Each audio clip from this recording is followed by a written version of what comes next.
Caríssimos senhores, amigos, amigas, senhoras, boa noite para todos.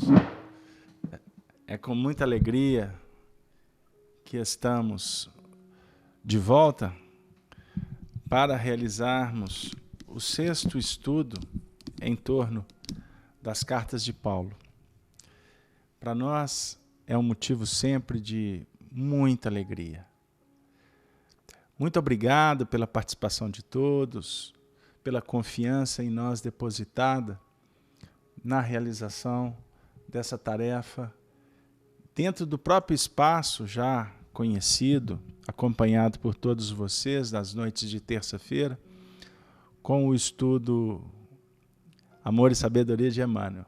Nesse período, que iniciou há 6 encontros, estamos fazendo um estudo em torno da primeira carta de Paulo, atualmente, Carta aos Romanos.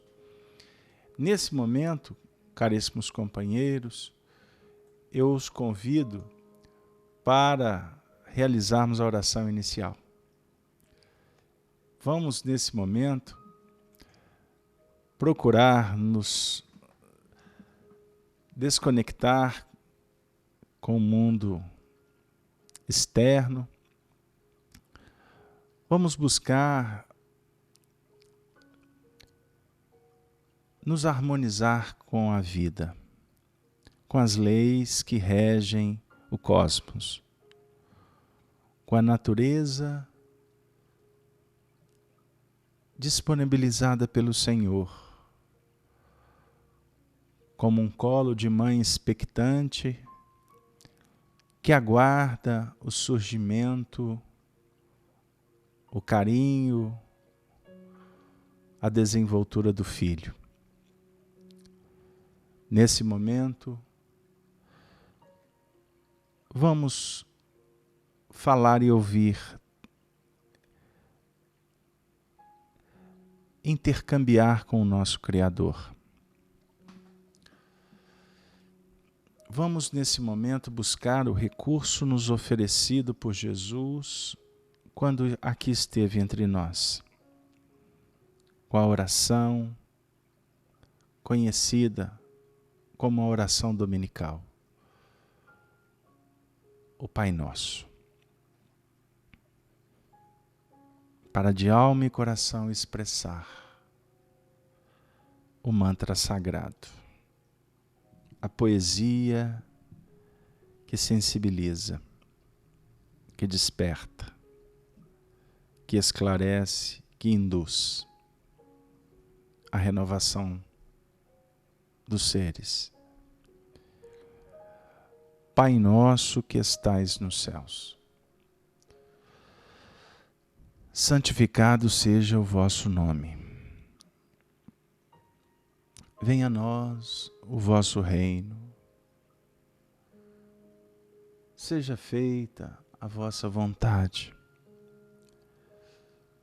aqui na terra como nos céus. O pão nosso de cada dia nos dê sempre, Senhor. Perdoa as nossas ofensas, os nossos erros, ensinando-nos a abençoar a vida, a perdoar a todos, indistintamente e a cada ofensa. Não nos deixe, Senhor, cairmos em novos erros. Livra-nos, Senhor, do mal. Que nesse momento possamos suplicar a Ti, Senhor, as bênçãos para todos os corações aqui vinculados, a todos os lares aqui representados, a todas as súplicas que estão sendo endereçadas em busca do lenitivo, do consolo, do remédio, da orientação, da solução. Abençoe, Senhor, a todos os nossos familiares, amigos, a todos que passam por provas no mundo. Suplicamos que o Espírito de verdade, o Senhor, e seus legisladores do bem se façam na nossa intimidade e que nós possamos recolher o que eles podem disponibilizar no movimento íntimo da humildade, prestando atenção nas lições e aguardando a mensagem que cale fundo na nossa alma quanto ao futuro que nos aguarda, na construção definitiva, na afirmação absoluta da nossa integridade espiritual. Sê conosco. E Jesus, nós te pedimos como nosso irmão maior. Proteja o nosso trabalho para que possamos chegar ao fim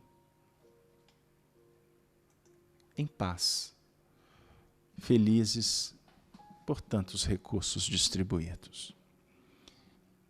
E assim, com alegria no coração, nós estamos aqui para iniciar então mais um estudo em torno das cartas do convertido de Damasco, do campeão do Evangelho, do agricultor divino. Que Deus nos abençoe. Caríssimos companheiros, amigos, quanta alegria estar aqui com vocês para realizarmos mais um estudo. Hoje, o 6º, com o tema Ressurreição dos Mortos. Nós vamos fazer, no início do trabalho, a leitura da primeira carta aos Romanos, que está sendo o objeto das nossas reflexões atuais. Muito obrigado novamente a todos que se encontram no chat. E à medida que o estudo for transcorrendo, nós tentaremos atender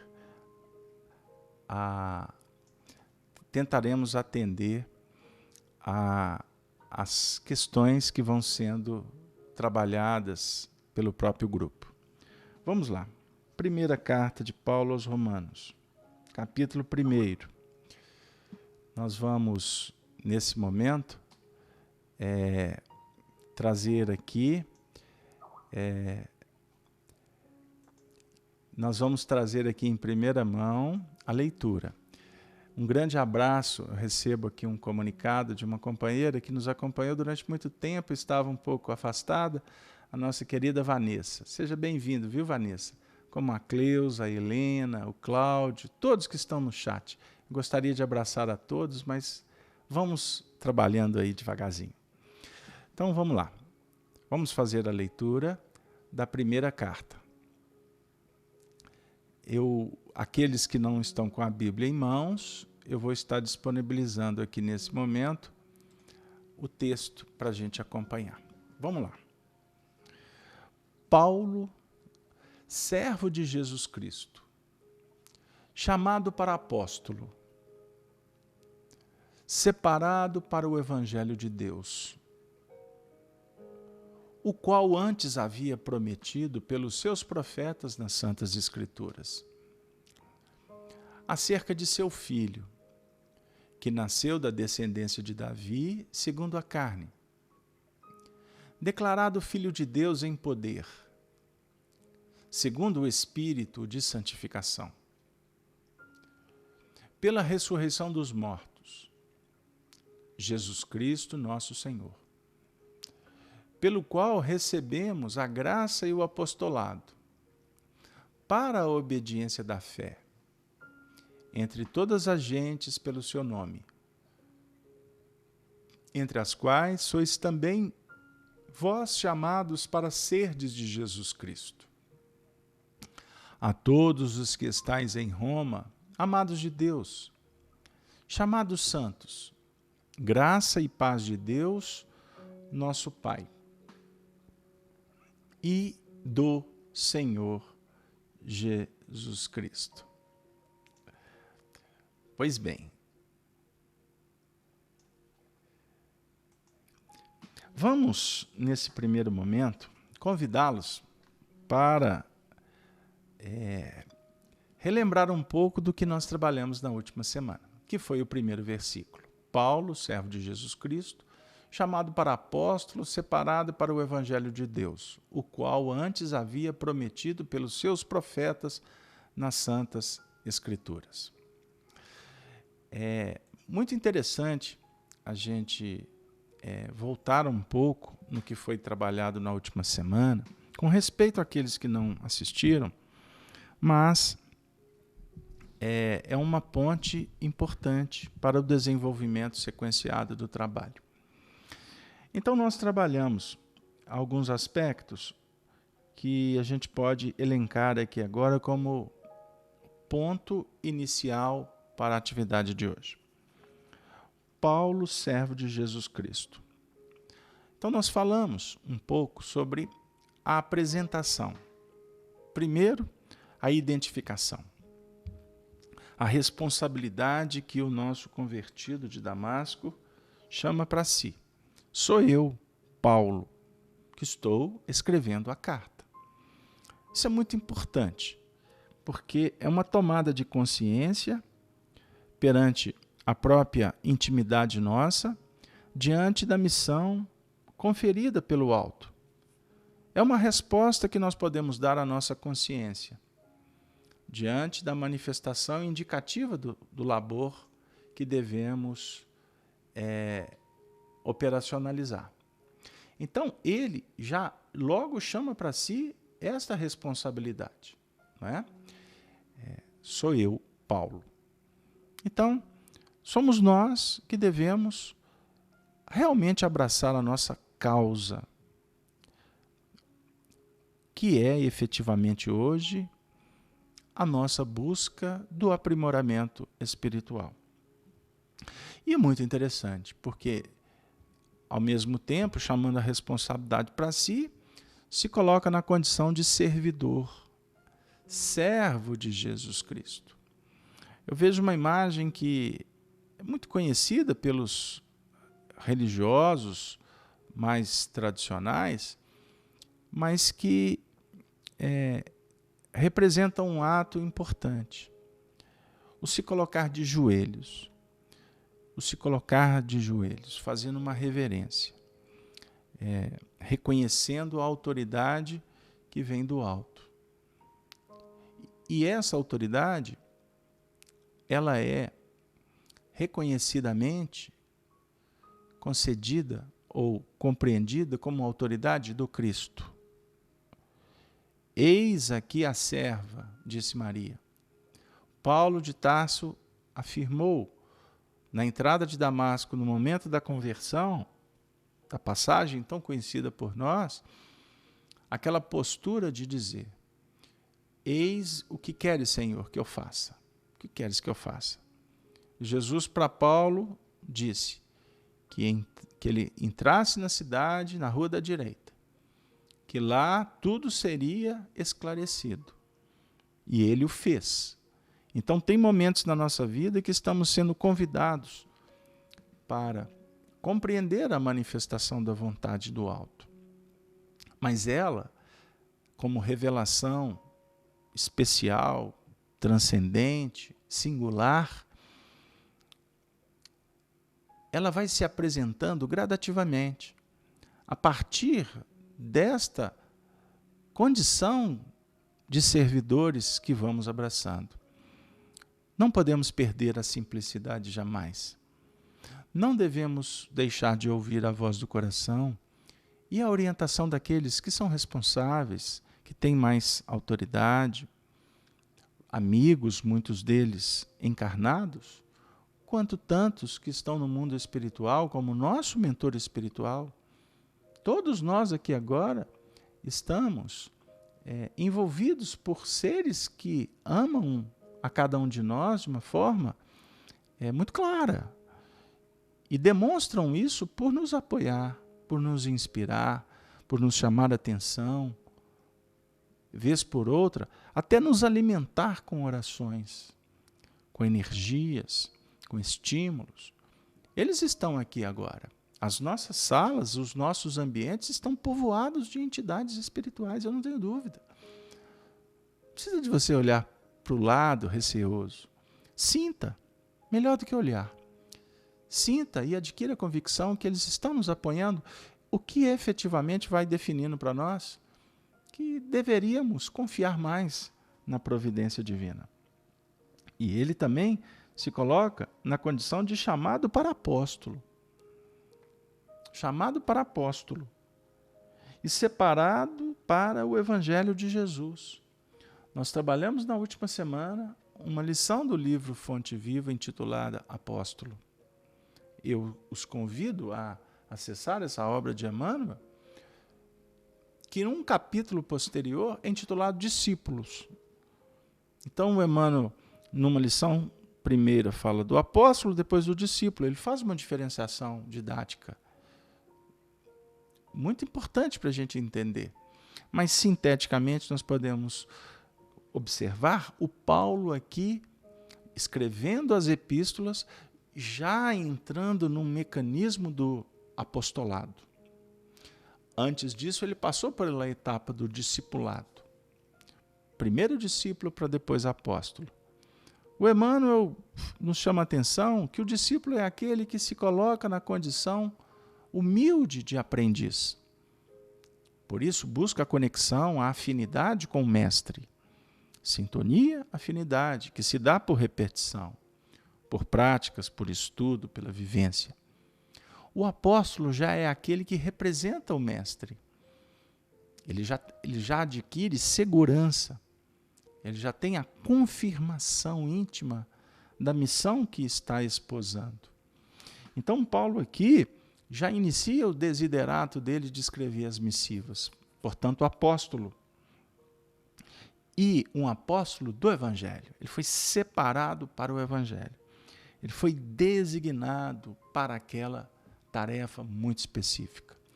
O que também nos chama a atenção, que todos nós estamos sendo convidados para missões bem peculiares às nossas necessidades, o nosso merecimento. O que vai favorecer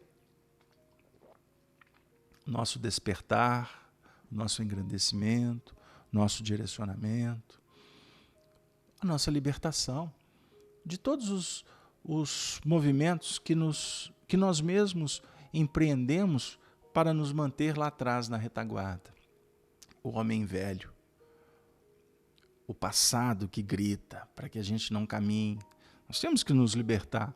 E como que você vai se libertando da infantilidade, da ilusão, ou mesmo da viciação, ou mesmo do comprometimento com o passado? É se candidatando para operar em novas bases, e assumir novos empreendimentos, estratégias, planejar, calcular e definir metas, etapas para a realização. Nós cometemos alguns equívocos que são seculares. Buscamos a espiritualidade para que a espiritualidade nos sirva. E hoje, à luz da doutrina espírita, com Allan Kardec, os benfeitores espirituais, nós estamos aprendendo que nós estaremos em comunhão com a espiritualidade superior a partir do momento em que nós passarmos a ouvi-los e praticar. E implementar novos procedimentos, hábitos, instaurando reflexos, cultivando novos hábitos. E efetivamente garantindo uma libertação paulatina, para fazer um trocadilho aqui com as cartas de Paulo, um processo paulatino, gradativo, mas itinerante, persistente. E aí você vai se tornando um homem novo sem perceber. A beleza está nisso. Você não vai mudar porque vestiu uma nova camisa, pôs um óculos diferente, não é? Um novo look, um novo visual, não é? porque começou a fazer isso, aquilo, você vai mudar. Não. O processo é lento. É o abraçar uma nova causa. Não é? É pegar cada um a sua cruz, não olhar para trás e seguir pela porta estreita. A cada passo, a cada etapa, a cada circunstância, a gente vai crescendo. E o gostoso é quando você olha para o passado e vê que você já se libertou. Agora, durante o processo da libertação, você não percebe, porque ele é muito tênue, ele é muito sutil. Não é? Hoje, nós estamos sofrendo muito mais pelo que a gente não está conseguindo fazer. Antes a gente sofria porque a gente não fazia. Observem bem como que as coisas estão modificando. Você, a Rosângela, minha querida Rosângela, quanto tempo que a gente não troca as nossas rosas da amizade, não é, Rô? Um grande abraço para você, a Divane Gomes, o MS Monteiro, é isso aí? É assim que pronuncia? Como o Fernando, que está aí desde cedo, todos que se encontram no chat, a Helena, que está aí em quase todos os estudos, né? É muito interessante a gente trocar essa figurinha, né? Eu gosto de brincar. Figurinha, quando a gente tinha aqueles álbuns de figurinha, né? Aí a gente trocava, era mó barato, né? Então a gente está trocando experiências hoje, trocando informações.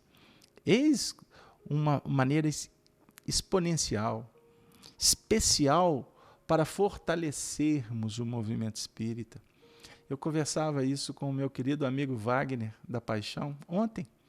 Wagner, nós espíritos precisamos estar mais juntos.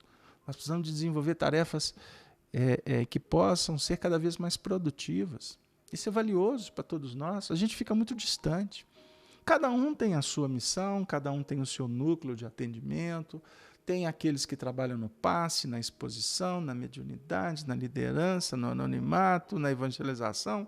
São muitas frentes. Tem um indivíduo que está no Rio, vou lá visitar os amigos do Rio daqui a 2 semanas. Vou lá no Jesus Gonçalves, viu? Um grande abraço para a turma aí.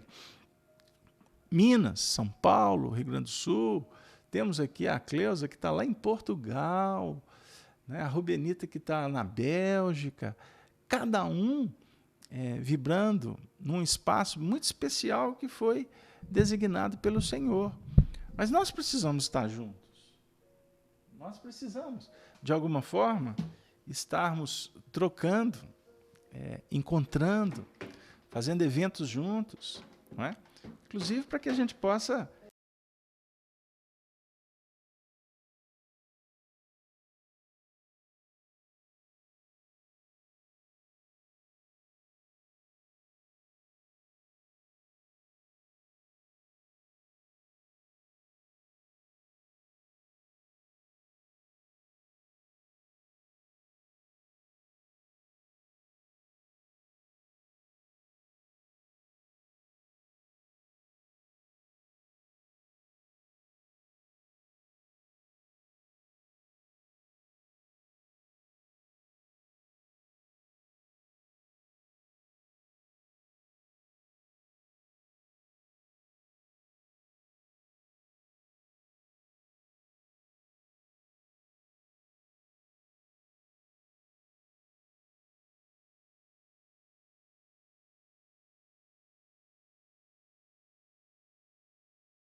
dar aos nossos amigos para que a gente possa ver o tanto que a espiritualidade nesse momento vai nos inspirando na nova tarefa, né?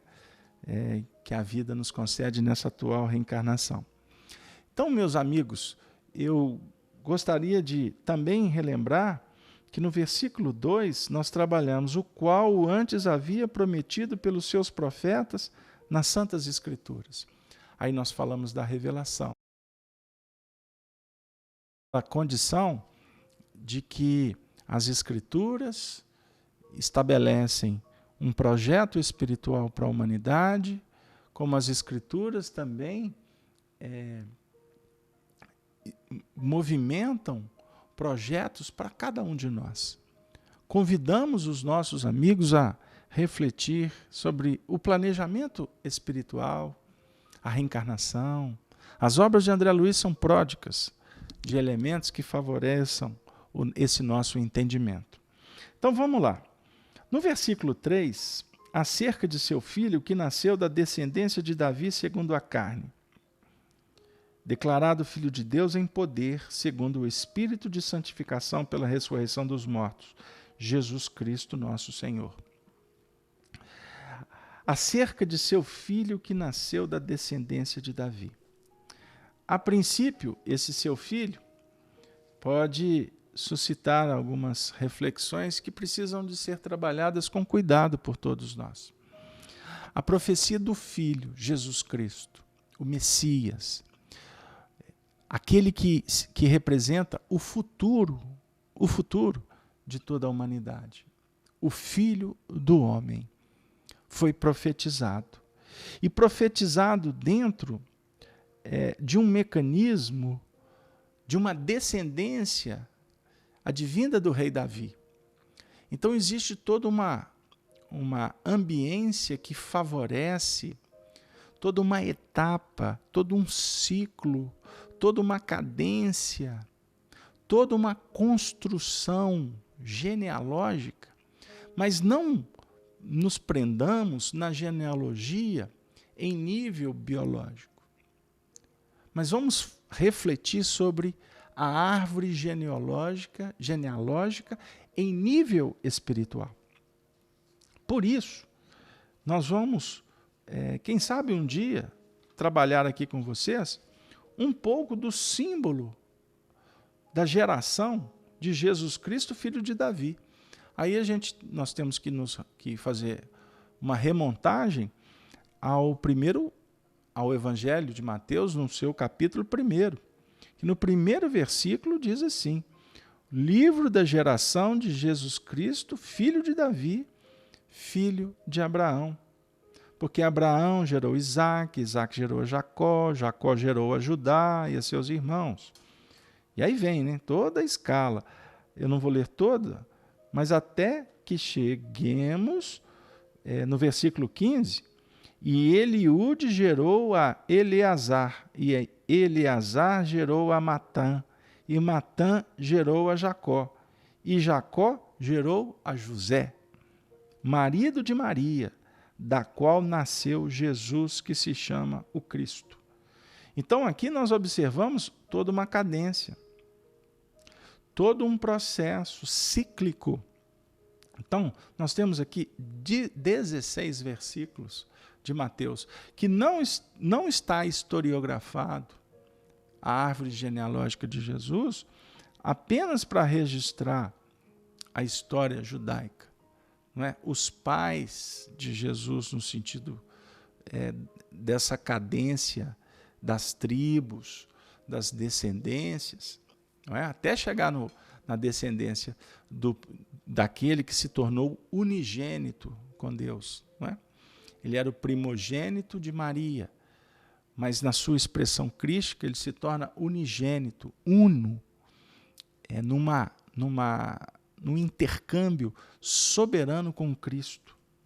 Essa história espiritual é que está sendo ressaltada aqui pelo nosso doutor Paulo de Tarso, que conhecia profundamente o simbolismo, o significado, a história familiar, não é?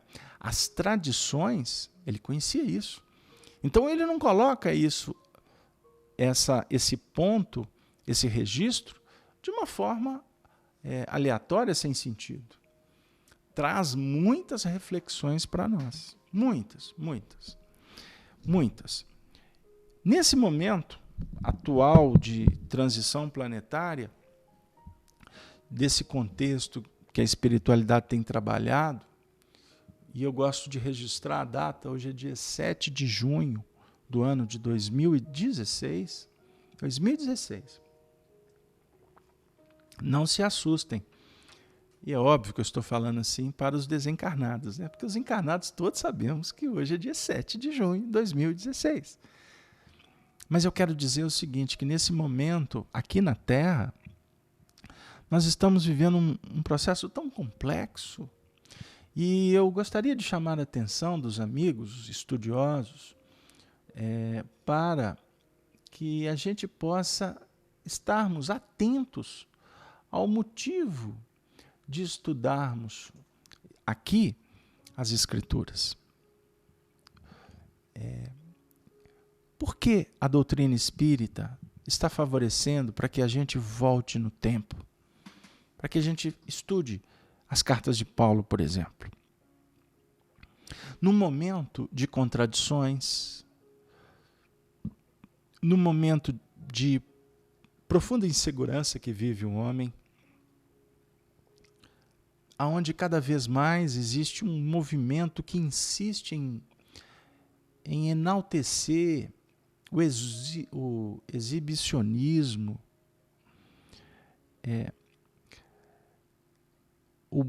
a banalização do sexo, o sensualismo, em detrimento do outro, num culto a um egoísmo injustificável, perante uma mensagem que Jesus, os apóstolos, os avatares, as filosofias, as religiões sempre nos indicaram como uma seiva que sustenta a plantação, a árvore, a seiva do amor. Onde não tem amor, a planta vai fenecer. Onde não tem amor, não existe confiança. Não existe uma relação sustentável. Então, a gente observa que existem movimentos que em determinados momentos nos enganam, porque eles parecem que se agigantam. Eles nos enganam porque são falaciosos. E a gente chega a acreditar que o mal está vencendo, que a luz está ficando esquecida. Enquanto a lógica patenteia outra coisa. Nós estamos na marcha do progresso. O progresso é uma lei da natureza, que é sustentado pela lei do trabalho, pela lei da sociedade. Então, eu estou vendo aqui, aliás, vou abrir um parênteses, o Fernando Henrique, ele está comentando que estava comentando isso com um amigo hoje, inclusive sobre a mensagem do Dr. Bezerra, né? Tempo de aferição, que nós tivemos a oportunidade de divulgar o vídeo. Então, Fernando, eu vou conversar com você agora. Eu falava com um amigo, era por volta de 17h30, que a gente vive um momento em que o que está ganhando corpo a olhos vistos é um movimento chamado intolerância. Intolerância. Prestemos atenção. Prestemos atenção. A intolerância. Então você tem intolerância. Vamos dar alguns exemplos. Intolerância religiosa. Fanáticos, radicais. Eu assistia hoje, nos jornais, uma garota que foi espancada numa região aqui do Brasil que eu confesso que eu não me detive. Eu fiquei estarrecido, porque ela simplesmente postou uma foto na qual ela estava com uma amiga que são frequentadoras do candomblé, que é uma é uma religião afro, belíssima, onde nós temos muitos amigos que fazem trabalhos maravilhosos. Existem médiuns que realizam trabalhos sérios dentro do contexto da doutrina do candomblé. E por intolerância religiosa, ela era tida como macumbeira, menina de, 12, 13, 14 anos. E foi surrada na escola. Aí você tem uma atitude da barbárie, de um mundo primitivo. Aí você tem intolerâncias partidárias, políticas. Hoje no Brasil a gente vive uma enxurrada de contradições que não existe verdade que dure 10 minutos, porque vai ter alguma novidade que vai expor um pouco mais da sujeira que está debaixo do tapete. Aí você tem uma facção, outra facção, se existe terceira, quarta facção, não importa. Mas existe uma intolerância que não favorece qualquer tipo de debate. Você não percebe corações que estão dispostos a ceder em benefício do país. E a intolerância continua ganhando corpo. Aí agora nós temos uma discussão sobre a banalização do sexo. Uma discussão seríssima, que você tem extremos. Eu fui questionado outro dia qual a posição nossa com relação à teoria aí, às discussões em torno do gênero. E a gente, doutrinariamente, nós temos responsabilidades. Nós somos muitas vezes até formadores de opiniões. Não deveríamos ser. A doutrina espírita é um grande manancial para ajudar na formação de opinião. Mas nós espíritas não somos, porque nós temos dúvidas. Nós temos alguns pontos que para nós em nível doutrinário são claros. Mas na hora de colocar uma opinião, versar uma opinião em público, nós devemos ser cuidadosos. Porque se você não souber falar, você pode, sem perceber, estar agradando a um grupo que quer a liberação total, e você pode deixar insatisfeito aqueles que são ortodoxos. Se você coloca algum ponto que promova um convite para o movimento da liberação total, você pode estar agradando os ortodoxos e criando uma dificuldade para aqueles que querem apoio. E, na realidade, a gente observa que no mundo inteiro existem dois blocos caracterizados por radicais. Aonde entra a postura do Evangelho, ou a proposta do Evangelho? Não é o caminho do meio? Não é a busca do equilíbrio? Agora, uma coisa é fato, que Paulo de Tarso nos mostra aqui, com uma expressão vibracional desse versículo, quando fala da descendência de Davi. O culto à honra, o cuidado com as tradições, não tradições que emperram ou emperrem o progresso, mas nós não podemos abrir mão das bases da sociedade. E quando eu falo base da sociedade, eu estou falando de família.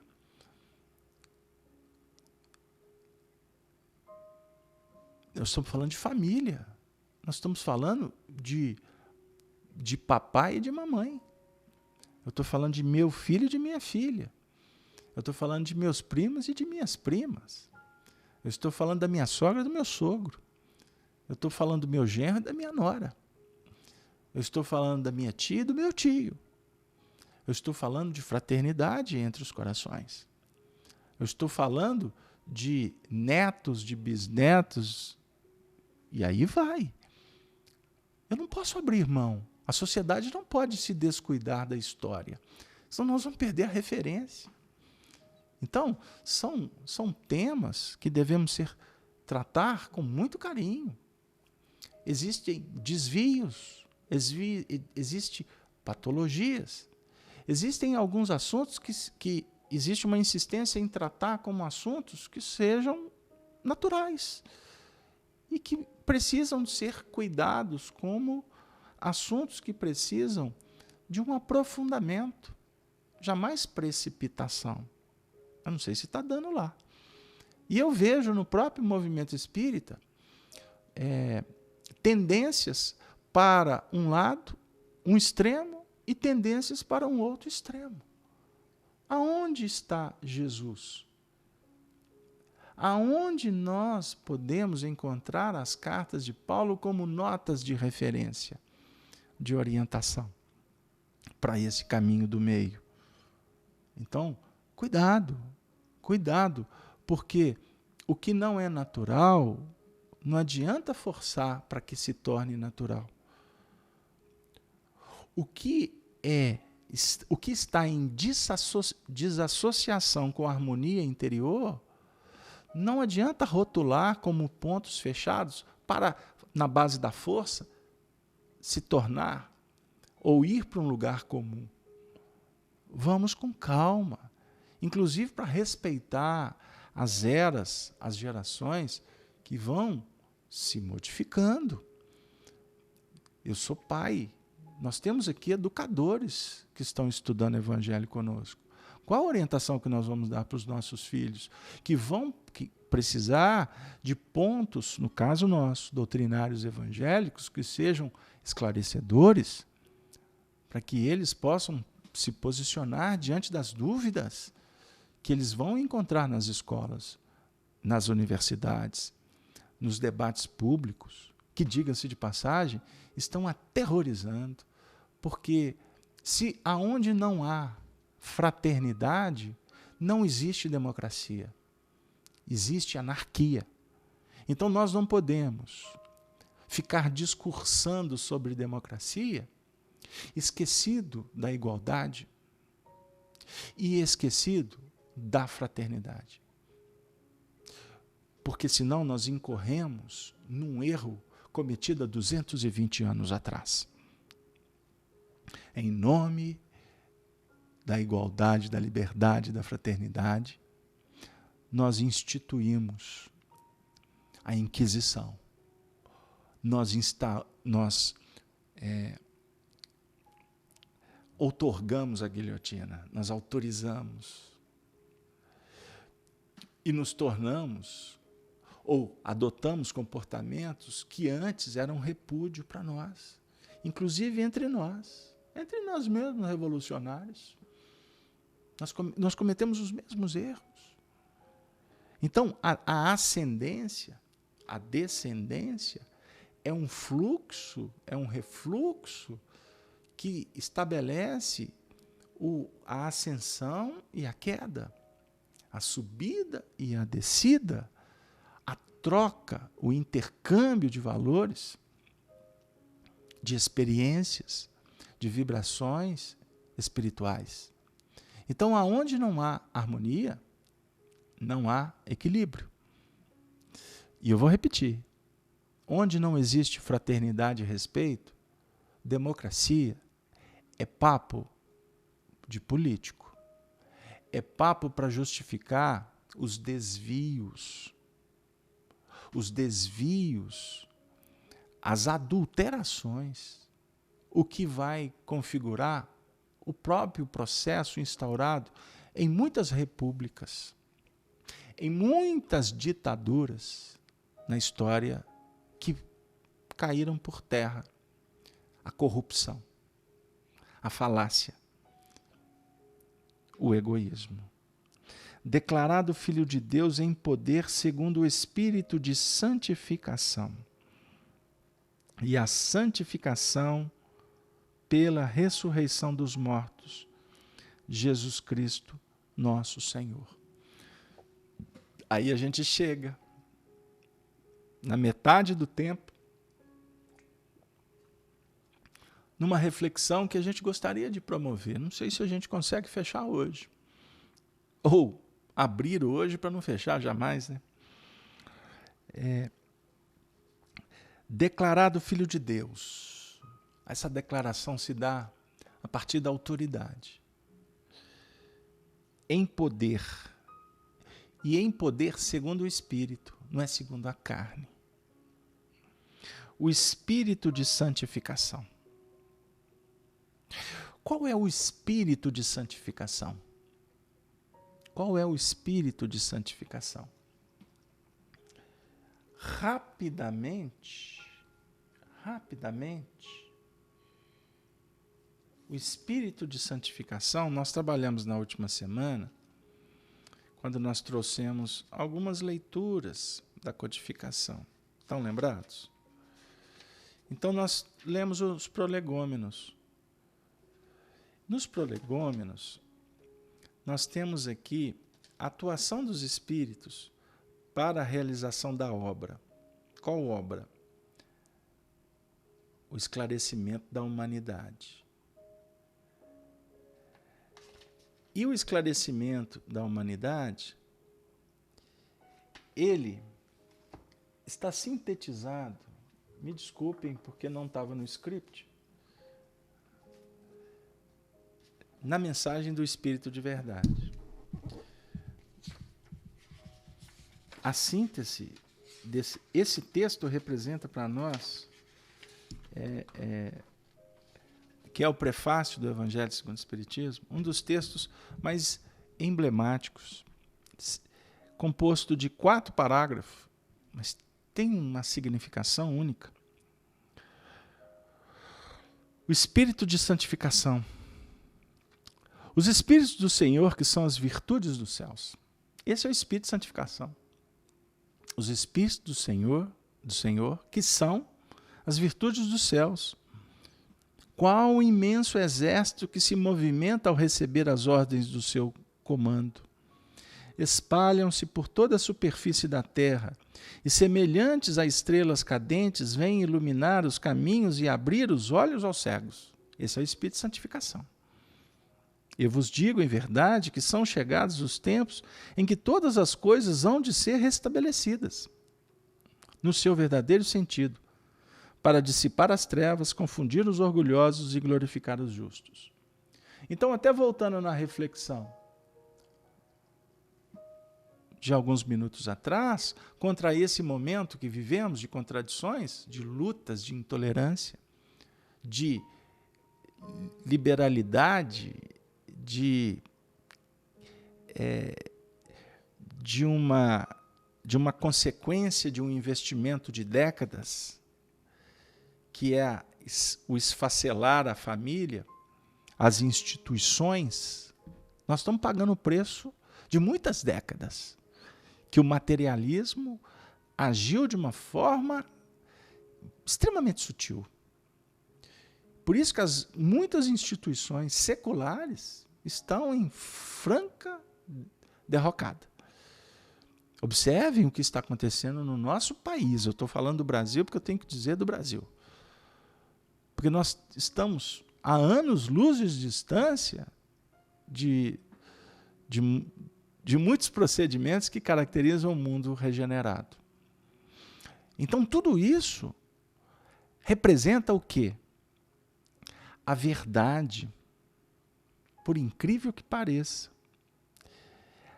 São chegados os tempos em que todas as coisas hão de ser restabelecidas no seu verdadeiro sentido.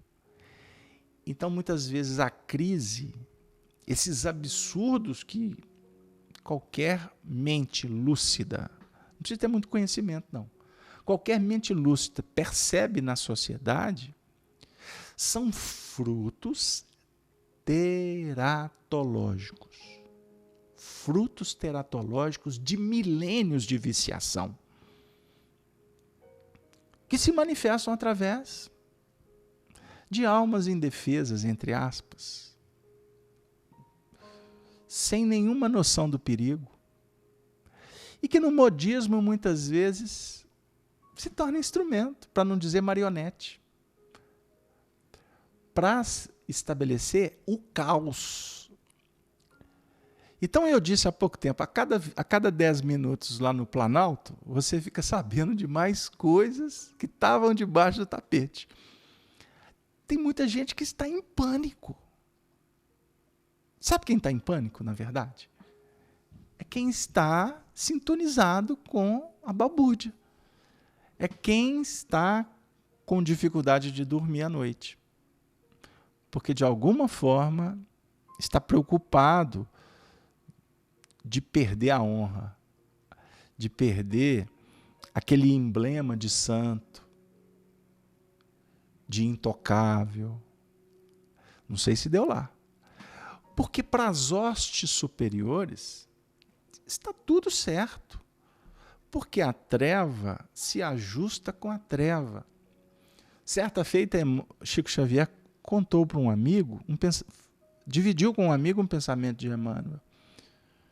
Uma determinada situação, ele falou assim: quem se complica com César se ajusta com César. Então, um momento agora de intolerância, na realidade, ele caracteriza por um estado de insatisfação diante das Escrituras, do poder santificado do alto, que são as vozes dos céus, que ressoam como sons de trombetas, e os cânticos dos anjos se lhes associam. As vozes dos céus estão entoando hinos que representam uma voz incomparável, adocicada, terna, amiga e verdadeira, constante, que afirma. E eu vou escolher uma delas, uma expressão, para sintetizar o pensamento. E assim eu cito o capítulo 11 do Evangelho de Mateus, no versículo 28. Vinde a mim todos vós. Ele convida, através das vozes dos céus. Tomai da lira. Vinde a mim. Fazei uníssono as vossas vozes, e que num hino sagrado elas se estendam e repercutam de um extremo ao outro do Brasil, da América Latina, do planeta Terra, se estendam e repercutam de um extremo ao outro do universo.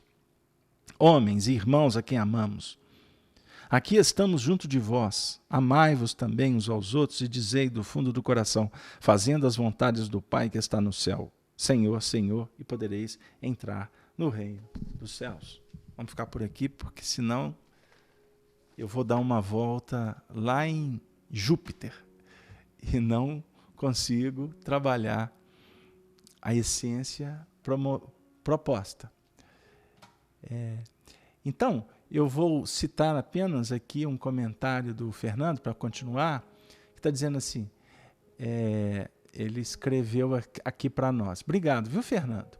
Emmanuel, em 1938, livro A Caminho da Luz. Ah, Fernando, você postou isso no comentário na Rede Amigo Espírita, eu vi. Eu vou ler então. Emmanuel, 1938, livro A Caminho da Luz. Abre aspas. Aproxima-se o momento em que se efetuará a aferição de todos os valores terrestres para o ressurgimento das energias criadoras de um mundo novo. Natural é que recordemos o ascendente místico de todas as civilizações que surgiram e desapareceram, evocando os grandes períodos evolutivos da humanidade, com as suas misérias e com seus esplendores, para afirmar as realidades espirituais acima de todos os fenômenos transitórios da matéria. Esse texto, ele está colocando aqui porque ele me explicou anteriormente que faz menção à mensagem do Dr. Bezerra e o comentário que depois foi proferido por nós, sob a tutela dele, do que remonta à queda das instituições materialistas. E quando eu falo em instituições, eu gostaria de dizer que não são instituições jurídicas, na acepção do termo. São todos os projetos fomentados, sustentados pelo materialismo, seja em nível individual quanto coletivo. Vai cair. Como caiu Roma. A queda de Roma no século IV, ela simboliza exatamente a queda da Babilônia, que Roma é a Babilônia dos tempos novos. E todos os projetos babilônicos que foram caindo com o passar do tempo, para que nós entendamos que não é com política, com economia, com ciência suja que nós vamos promover o progresso.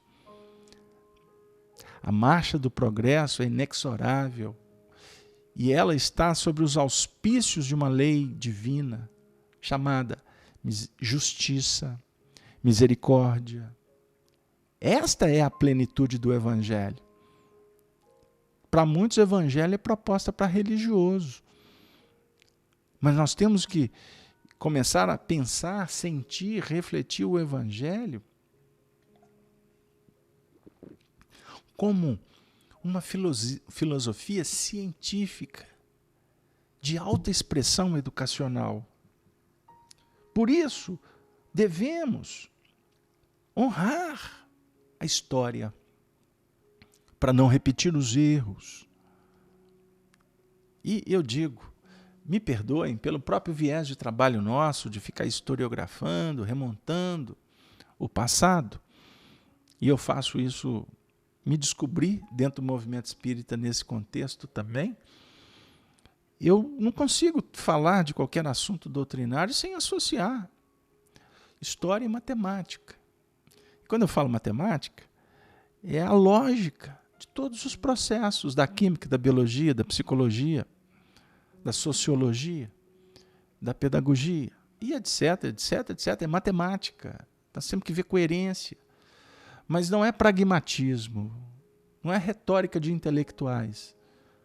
É buscar um sentido operacional, dinâmico, de vivência, que vai trazer para nós alimento espiritual.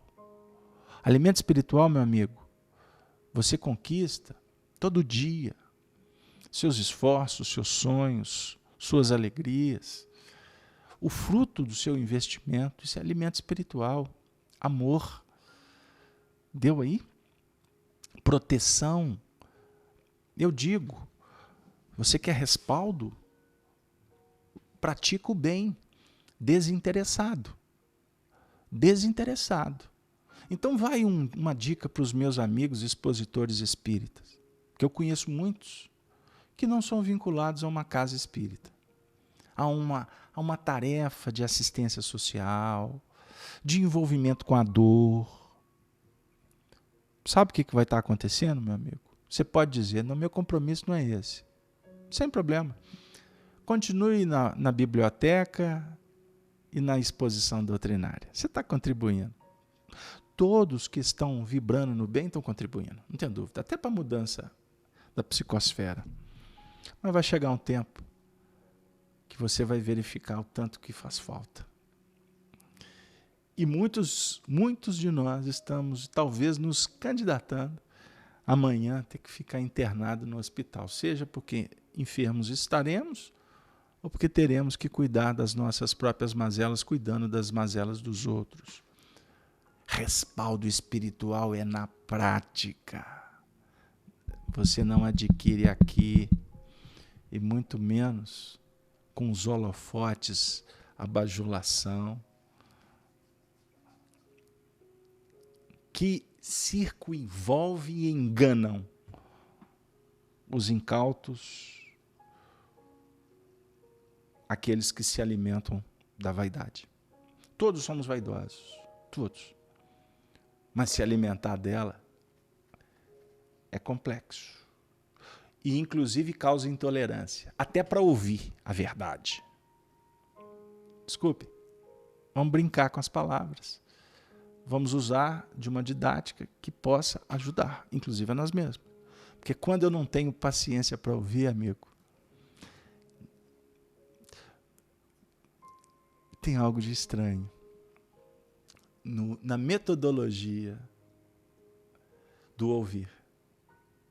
Você pode não ter afinidade com quem está dizendo, mas jamais deixe de ouvir o que está sendo dito, seja para te atender, para libertar ou para te macerar. Preste atenção na mensagem, esquece as pessoas, porque nós temos que impessoalizar a mensagem. Foi o que o Cristo fez, o que os apóstolos fazem, o que Paulo nos indicou. Declarado Filho de Deus em poder, segundo o Espírito de santificação. Eu vou voltar. São 20 horas. Puxa, ressurreição, hein?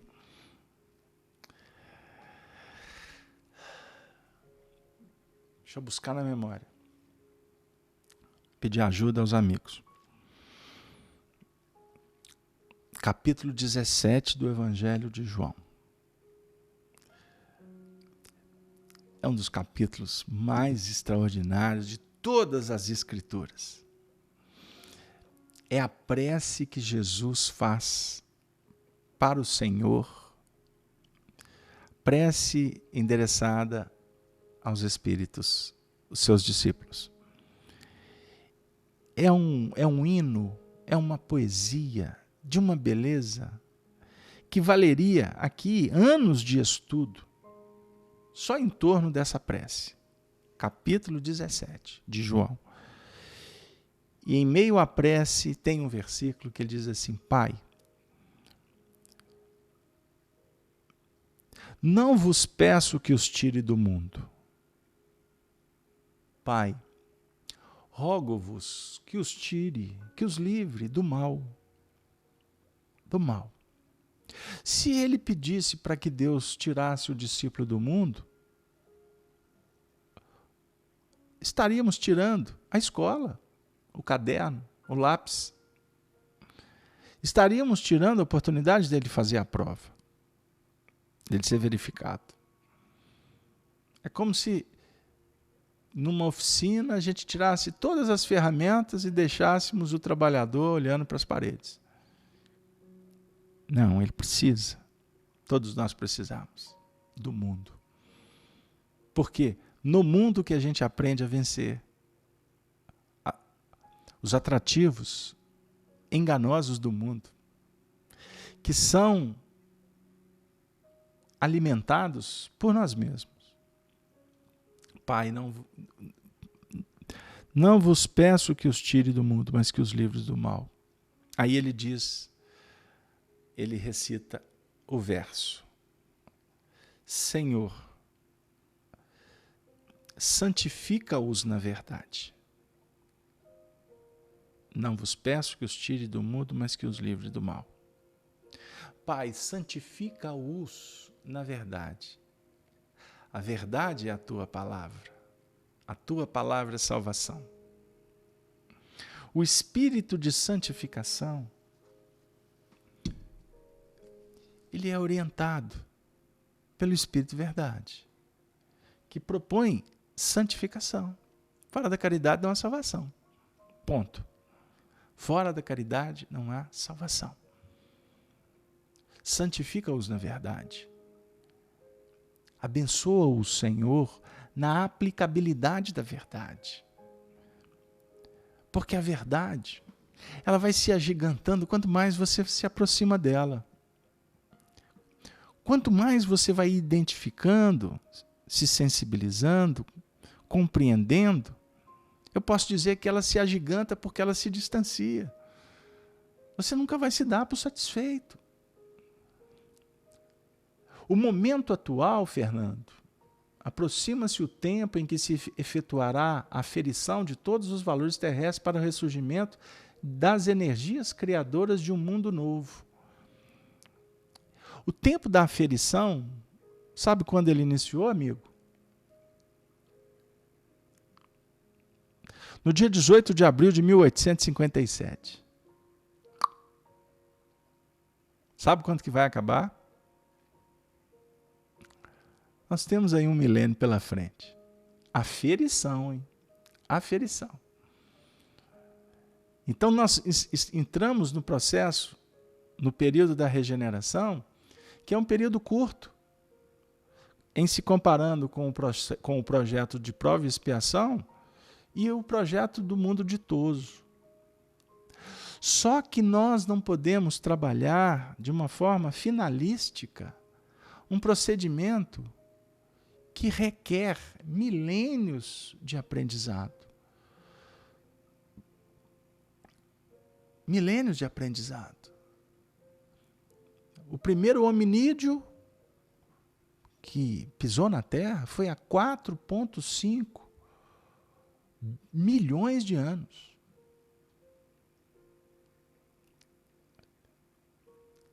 Há 4,5 milhões de anos.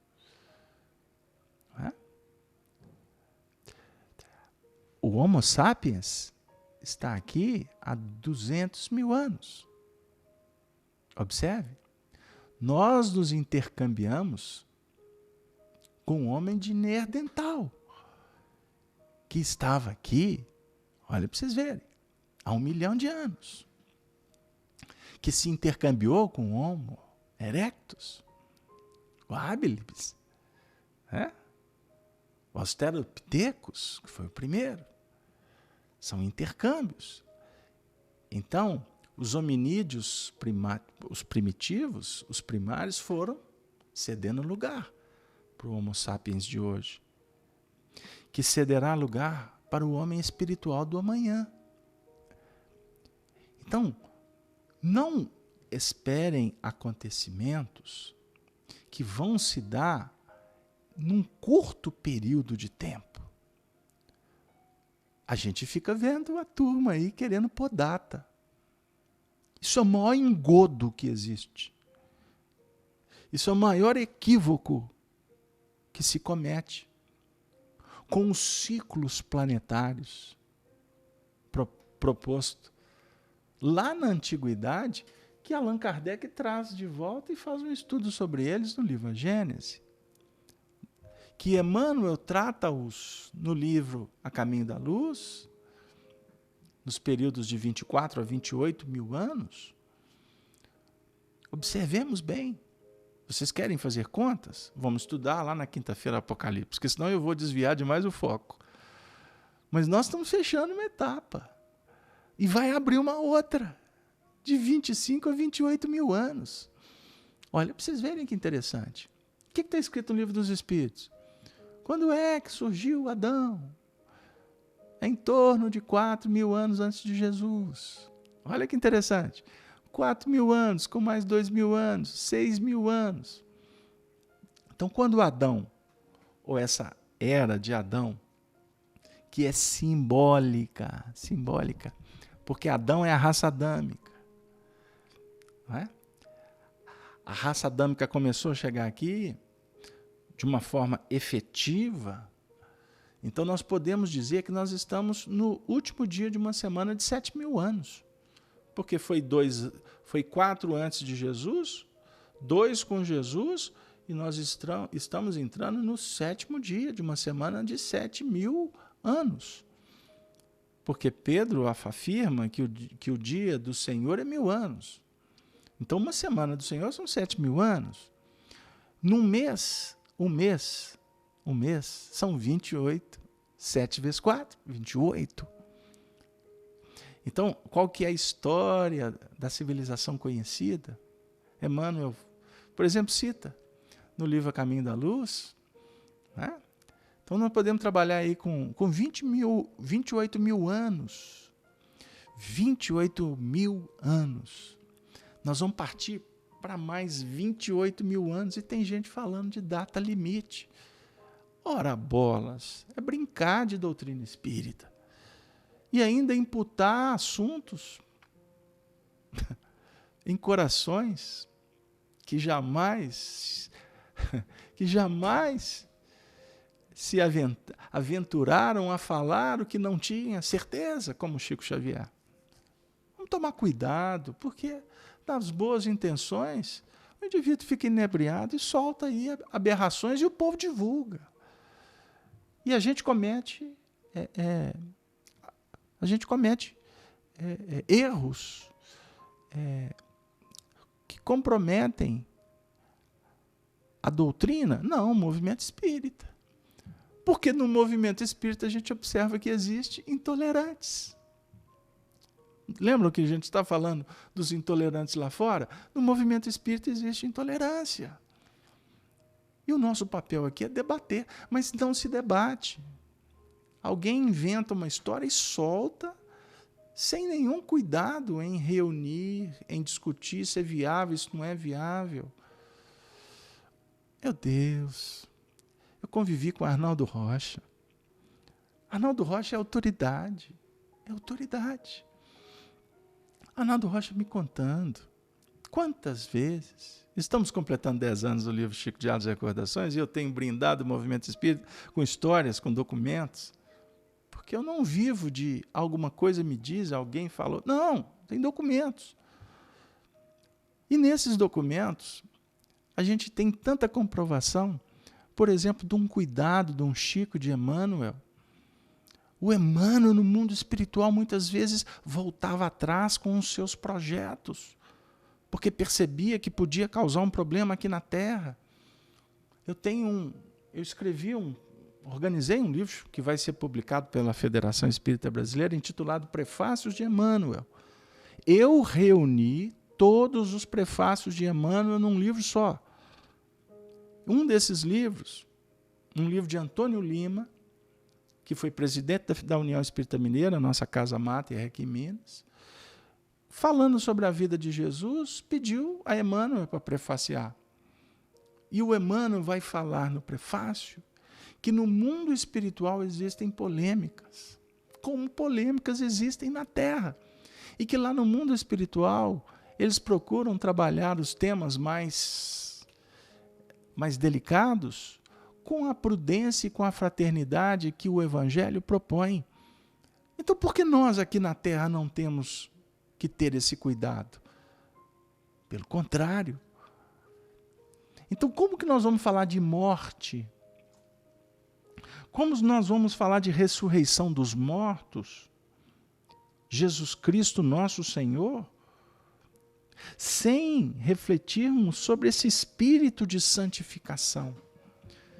Porque a ressurreição de Jesus, ela se dá por misericórdia. Por misericórdia. Agora, vamos recordar que existe uma outra ressurreição, que Allan Kardec mostra que não é a ressurreição, que é a ressurreição conhecida, a ressurreição de Lázaro. Então nós temos duas ressurreições, que eu não estou entrando no mérito para separar a diferença, de fazer a diferença no seu sentido físico. Porque nós, por certo, vamos cometer erros. O de Lázaro, Kardec fundamentou. O de Jesus nós podemos cometer erros. Ele não voltou para o corpo. O corpo físico dele foi desmaterializado por ele mesmo. Ok. Mas o que significa ressurreição mesmo? Uma ressurreição espiritual, hein? Vou chamar a atenção, porque senão amanhã eu vou falar que o Casalberto está rasgando a doutrina. Não. E muito menos a ciência. Porque não tem jeito, o corpo morreu, morreu. Os laços estão rompidos, não se estabelece de novo. Ok, vou deixar claro. Mas o que vem a ser ressurreição dos mortos?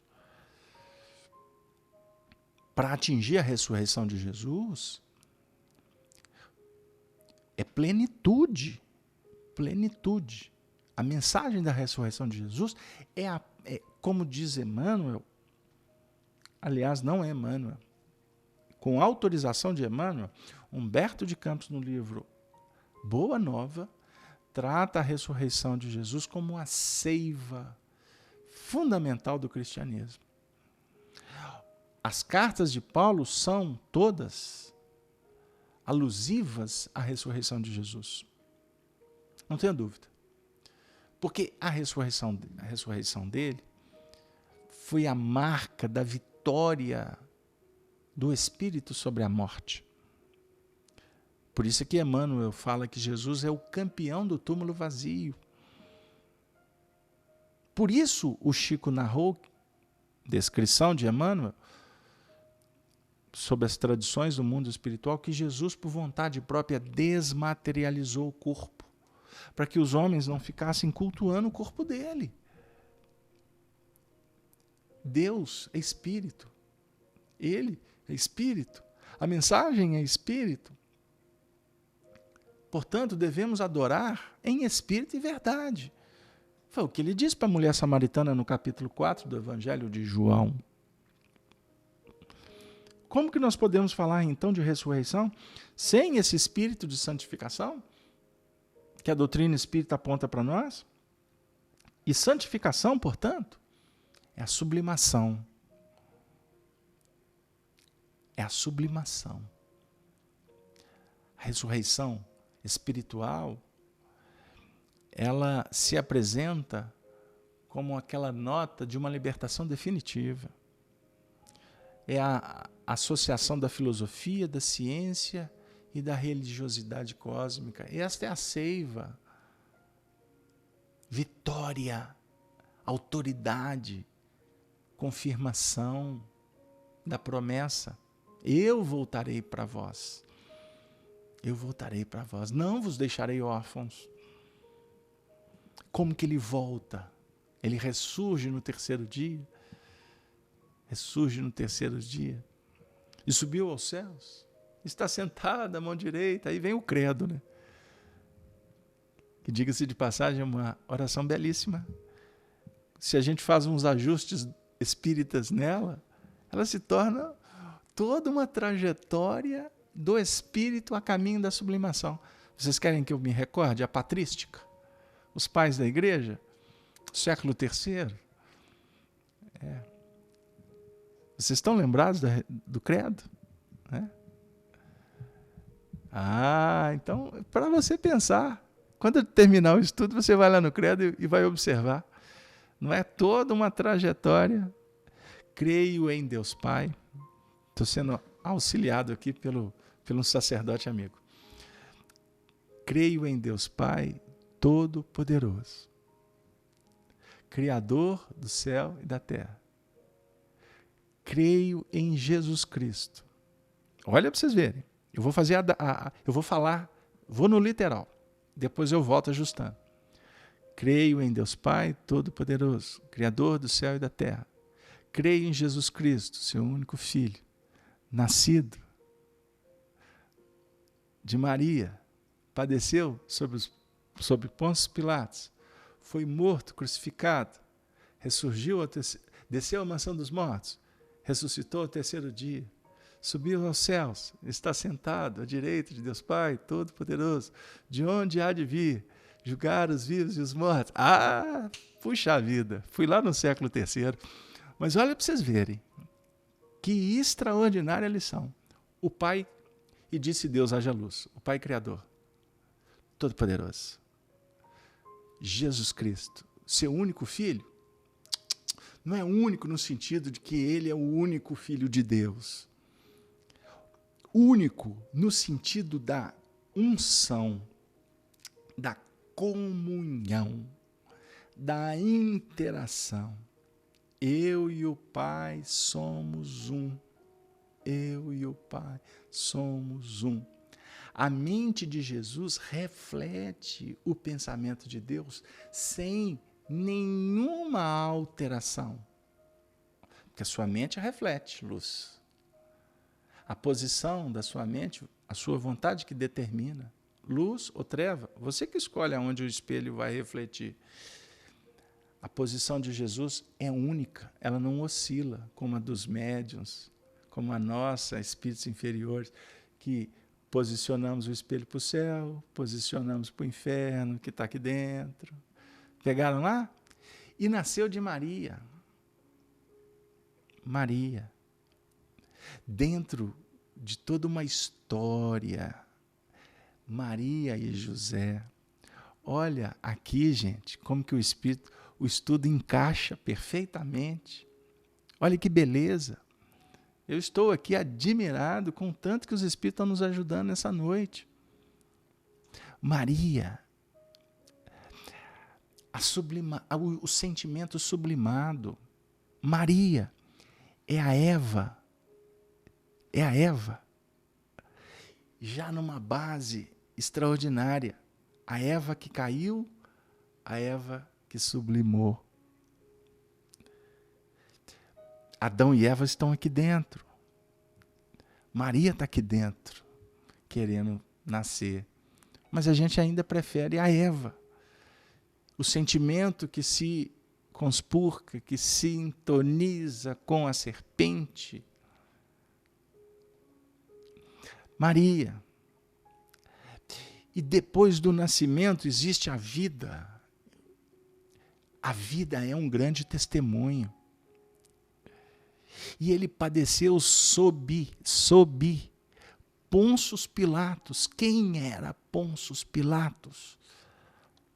A não ser o rei, o poder máximo do materialismo vigente em Jerusalém. Ele era o representante de Tibério. Recordamos isso. Ele, Pôncio Pilatos, era a autoridade, junto com Públio Lentulus. Iriam definir o futuro de Jesus no seu sentido histórico, adequado a um contexto romano, judaico, romano, como queiram. Ele, Roma, lava as mãos. Jerusalém, assina, decide, escolhe. Roma se mantém à parte, mas o poder era de Roma. Então Roma, mais uma vez, foi chamada para a responsabilidade. Roma apenas organizou, manteve uma, em tese, ordem naquele tribunal. E o édito foi assinado por Pôncio Pilatos. Jesus perdeu, o cristianismo perdeu, na terra perdeu. Para aqueles homens, era um simples nazareno, mais um profeta dentre tantos. Mas foi ali que o cristianismo, podemos dizer assim, começou a se projetar numa escala, numa dinâmica que nada no mundo iria deter. Padeceu sobre Pôncio Pilatos, foi morto, traído, crucificado. Desceu à mansão dos mortos. Emmanuel afirma. Na Semana Santa eu prometo que eu estou devendo trazer de novo um documento histórico que eu tenho de Chico Xavier narrando como que foram as torturas de Jesus. Eu fiz isso uma vez. Está gravado em algum lugar aí, mas eu não me recordo se teve vídeo. Eu vou gravar um vídeo de novo. Emmanuel define que Jesus desceu às regiões difíceis, umbralinas, no Vale dos Suicidas, para envolver aquele que se complicou, Judas. Então, ele é morto e já sai ressurgindo para atender os mortos. A ressurreição dele é instantânea. É um fato maravilhoso. E depois que ele atende, ele sobe aos céus. E sentado à mão direita, isso é símbolo católico. Ele não está sentado no seu sentido de parado, sem dinâmica. Não. Em tese, num trono. Soberania espiritual. Autoridade. Amor. Luz. Justiça. E a dinâmica operacional dele, ela é deflagrada a partir dos discípulos que saem para escrever cartas do Evangelho. São cartas vivas. São as estrelas que descem do zimbório. De onde há de vir julgar os vivos e os mortos? Chegará um tempo que a verdade será restabelecida. Ele não vem julgar. A verdade abre. E cada um estabelece o tribunal que há de julgar as nossas próprias ações. Por isso, queridos amigos, libertemo-nos enquanto estamos, de uma forma consciente, estamos diante dos projetos que a vida abre para a nossa realização. Ele vem entre os mortos, como fez a Lázaro. Jesus atendeu Lázaro que estava morto. Ele disse, conforme a descrição de João, no capítulo 11, versículo 44, desatai-o e o deixai-o ir. E Emmanuel, no livro Caminho, Verdade, ou melhor dizendo, Palavras de Vida Eterna, na lição 75, diz assim, que nós vamos tratar como uma mensagem reflexiva no final das nossas considerações. É importante pensar que Jesus não apenas arrancou Lázaro à sombra do túmulo, trazendo-o de volta à vida. Pede para que seja restituído à liberdade. Traz a vida.